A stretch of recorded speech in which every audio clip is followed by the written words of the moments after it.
आज जिथे पर्यावरणाचा ऱ्हास, तापमान वाढ आणि प्रदूषण हे गंभीर प्रश्न बनले आहेत, तिथे नागपूर जिल्ह्यातील नरखेड तालुक्यातील येरला ग्रामपंचायतीने कृतीतून ठोस उत्तर दिलं आहे.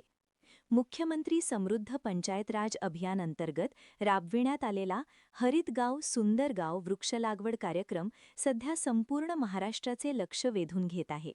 या उपक्रमाचे सर्वात मोठे वैशिष्ट्य म्हणजे शाळेतील विद्यार्थ्यांचा थेट आणि उत्स्फूर्त सहभाग. हातात रोपे, डोळ्यात भविष्याची स्वप्ने आणि मनात पर्यावरणाबद्दलची जबाबदारी घेऊन चिमुकल्यांनी वृक्ष लागवड केली. ही केवळ झाडे लावण्याची मोहीम न राहता भावी पिढी घडवण्याची पर्यावरण चळवळ ठरली. या कार्यक्रमाला सरपंच भावना अमोल कुकडे, माजी जिल्हा परिषद सदस्य उकेश चव्हाण, ग्रामपंचायत सदस्य गुणवंत गजबे, केशव उईके यांची प्रमुख उपस्थिती लाभली.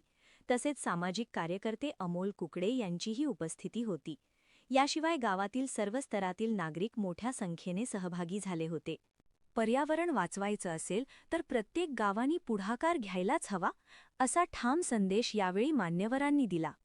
कार्यक्रमाची प्रस्तावना ग्रामपंचायत अधिकारी डी.आर. शेलार यांनी करत शासनाच्या हरित धोरणांची माहिती दिली. तर या उपक्रमासाठी योगदान देणाऱ्या सर्वांचे आभार प्रदर्शन बरोले गुरुजी यांनी केले. आज अनेक योजना कागदावरच मर्यादित राहतात, मात्र येरला ग्रामपंचायतीने प्रत्यक्ष कृतीतून आदर्श उभा केला आहे.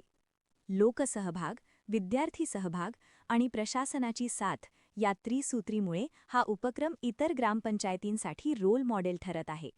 हरित महाराष्ट्र ही केवळ घोषणा न राहता ती प्रत्यक्षात उतरवता येते, हे येरला ग्रामपंचायतीने दाखवून दिलं आहे. आज येरला ग्रामपंचायतमध्ये या मुख्यमंत्री अभियानाअंतर्गत वृक्षरोपणाचा कार्यक्रम घेण्यात आला. त्याकरता मी येरला ग्रामपंचायतचं अभिनंदन करतो की एवढा चांगला उपक्रम आणि झाडंसुद्धा त्यांनी चांगले आणले, मोठाले झालं आणले. त्यामुळं सर्व ग्रामपंचायत सदस्यांचं, सरपंचांचं आणि त्यांना सहकार्य करणाऱ्यांचं सगळ्यांचं खूप खूप अभिनंदन करतो. कारण की आज पर्यावरण वाचवायचं असेल तर या झाडं जगणं, लावणं हे अत्यंत महत्त्वाचं काम आहे.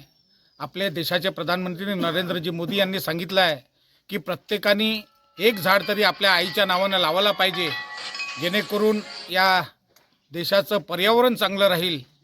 त्याचप्रमाणे लोकांना जी गरज आहे ते यानं पूर्ण होईल. त्यामुळं हे कार्य प्रत्येक ग्रामपंचायतीने केलं पाहिजे.